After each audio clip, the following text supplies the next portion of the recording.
Hello everyone. आज कुछ अलग चर्चा करने वाले हैं हम लोग कम्प्लेक्स नंबर के ऊपर।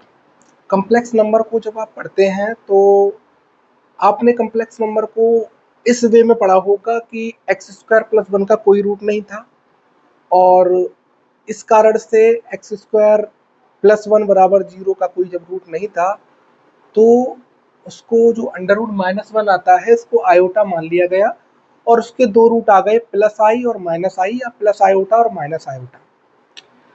लेकिन हम थोड़ा सा डीप में चलते हैं कि इस पूरे सिस्टम को समझने के लिए कुछ और चीज़ें चलते हैं। जहाँ पे ये लिखा रखा है 90 डिग्री और 180 डिग्री, बड़ी अजीब सी कहानी है, लेकिन मज़ा आएगा। ठीक है, तो देखते हैं। तो सबसे पहले रियल नंबर सिस्टम को आपने जब पढ़ा होगा, ये हमारी रियल लाइन होती है, यहाँ कहीं बीच में जीरो बैठा होता है और इधर साइड पॉजिटिव नंबर्स बैठे होते हैं और इधर साइड नेगेटिव नंबर्स। ठीक है, हमारे लेफ्ट में नेगेटिव नंबर्स और राइट में पॉजिटिव नंबर्स बैठे होते हैं, और यहाँ पे सिर्फ पॉजिटिव नेगेटिव बैठे होते हैं, और उसके अलावा वैसे वो पॉजिटिव नेगेटिव ही नंबर होते हैं, लेकिन हम ऐसा बोलते हैं कि डेसिमल में भी नंबर बैठे होते हैं, हमारे नेचुरल नंबर भी बैठे होते हैं इस टाइप से। किसी दिन ये भी बात करेंगे कि नेचुरल नंबर कहाँ से आए हैं ये, ठीक है, इनका ऑरिजिन क्या है। सो ये नेचुरल नंबर है, इनके बीच में भी कहीं ना कहीं एक जो गैप है, यहाँ बहुत सारे नंबर बैठे होंगे, और इधर साइड भी सिमिलर वे में नेगेटिव नंबर होंगे। तो जब मैथमेटिशियन कम्प्लेक्स नंबर को उन्होंने ढूंढ लिया या इमेजिनरी क्वांटिटी को ढूंढ लिया, फिर वो उस क्वांटिटी को लोकेट करने के बारे में सोच रहे थे कि इसको जगह कहाँ पे दी जाए। अब जब जगह नहीं उन्हें समझ में आई, उन्हें रियल नंबर लाइन पे कहीं इन चीज़ों को जगह देने की मतलब लोकेशन नहीं मिली कि भाई कहाँ पे रख दें। इधर पॉजिटिव नंबर है, इधर नेगेटिव नंबर है, और मतलब हम क्या कर सकते हैं। तो उन्होंने एक आइडिया लगाया। उन्होंने सोचा कि कहीं क्यों ना हम रियल लाइन के एक परपेंडिकुलर एक लाइन खींचें और उसको थोड़ा सा सेटिस्फाइड कराने का प्रयास करें कि जो हमारे इमेजिनरी नंबर्स हैं वो इस जो परपेंडिकुलर लाइन हमने खींची है इस पे क्या सही से लोकेट हो सकते हैं। सो सही से लोकेट होने का क्या मतलब है, अभी आपको समझ में आ जाएगा। मान लीजिए ये 3 बैठा हुआ है। क्या बैठा हुआ है? 3। ठीक है, ये 3 बैठा हुआ है, और इस 3 में हम आई का मल्टीप्लाई करते हैं। इस 3 में हम आई का मल्टीप्लाई करते हैं तो हमें 3i मिलता है। अब उन्होंने क्या किया कि 3i को जस्ट 90 डिग्री रोटेट करके लोकेट कर दिया। कहाँ लोकेट कर दिया? इसके जस्ट 90 डिग्री पे इधर। ठीक है, same location but 90 degree rotation. यहाँ इन्होंने 3i को लोकेट कर दिया, और यहाँ से उन्होंने ये समझा कि जब हम रियल एक्सिस से 90 डिग्री रोटेशन पे जाते हैं तो हमें इमेजिनरी एक्सिस मिलती है। ठीक है, रियल एक्सिस से 90 डिग्री रोटेशन पे जाते हैं तो हमें एक इमेजिनरी एक्सिस मिलती है, और अगर फिर से हम 90 डिग्री रोटेट कर जाएं तो फिर से हमें रियल एक्सिस मिलती है। मीन्स अगर हम 3 आयोटा में फिर से आयोटा का गुणा कर दें तो 3i² मिलता है, जो -3 के बराबर होता है। तो ये चीज हमें बतलाती है कि हमारा जो -3 है, जैसे ये पॉजिटिव 3 बैठा है, ये नेगेटिव 3 है, वो कहाँ लोकेट होगा? वो लोकेट हो रहा है सीधा सीधा यहाँ से 180 डिग्री के रोटेशन पे। आप समझ सकते हैं, यहाँ से यहाँ -3 मान लीजिए, तो यहाँ पर आने पर हमें 180 डिग्री का रोटेशन लेना पड़ रहा है, और उसके बीच में कहीं हमें इमेजिनरी एक्सिस भी मिल रही है।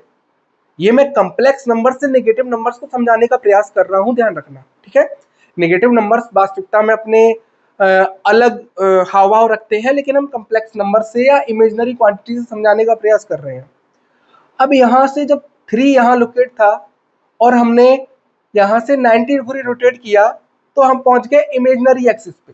इसको हम नाम दे देते हैं इमेजिनरी एक्सिस। ठीक है, कोई टेंशन नहीं है, ये रियल एक्सिस है, ये रियल नंबर लाइन है, ये इमेजिनरी नंबर लाइन है, उसकी कोई टेंशन नहीं है।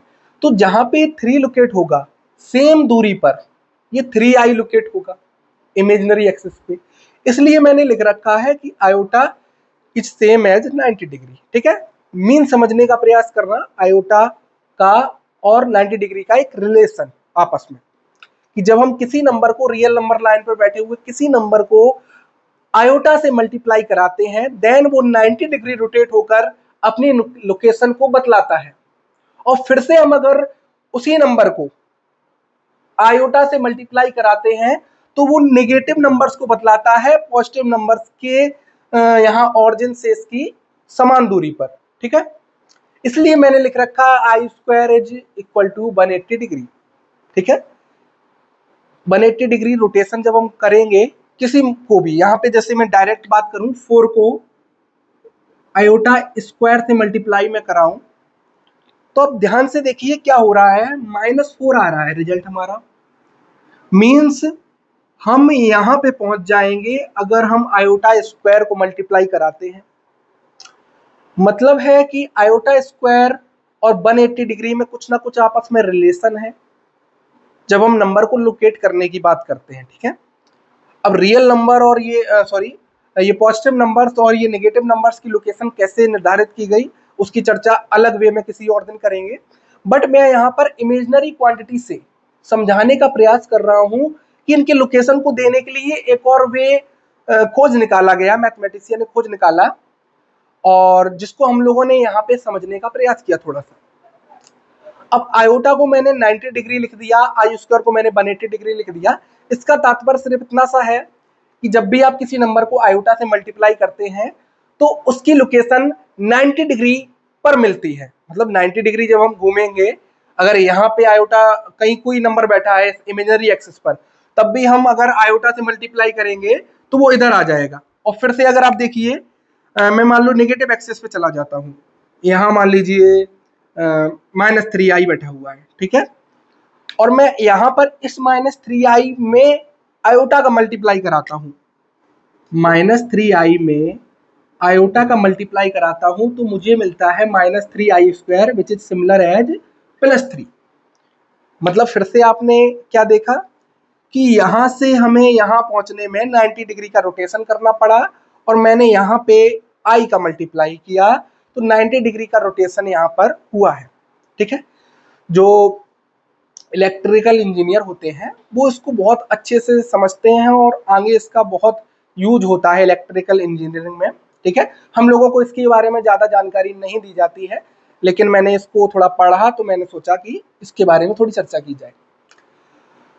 अब अगर हम बात करें कि i³ से मल्टीप्लाई करा लिया जाए तो फिर वही चीज़ हो जाएगी कि 270 डिग्री घूम जाएगा i³ इस टाइप से, या उस टाइप से जो भी चर्चाएं हों वो आगे कभी वीडियो में करेंगे, और इसके ऊपर एक लॉन्ग वीडियो भी लाने का प्रयास करेंगे जब मैं इसको और अच्छे से समझ लूँगा।